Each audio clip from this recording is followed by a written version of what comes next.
কাজিরাঙ্গার বন্যা পরিস্থিতি কিছুটা কমলেও জাতীয় উদ্যানের বেশিরভাগ অঞ্চল এখনো প্লাবিত।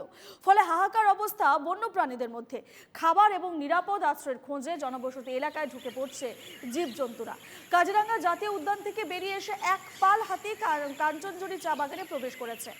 হাতির মুক্ত বিচরণের দৃশ্য বন্দী হয়েছে এনকেটিভি বাংলার ক্যামেরায়। সেই ছবি আপনারা দেখতে পাচ্ছেন। এক পাল হাতি এসে পৌঁছেছে, বেরিয়ে এসে সে কাঞ্চনজুরি চা বাগানে প্রবেশ করেছে এবং হাতির মুক্ত বিচরণের এই দৃশ্য বন্দী হয়েছে এনকেটিভি বাংলার ক্যামেরায়।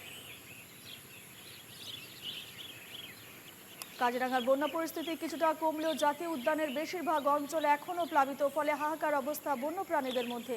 খাবার এবং নিরাপদ আশ্রয়ের খোঁজে জনবসতি এলাকায় ঢুকে পড়ছে জীবজন্তুরা।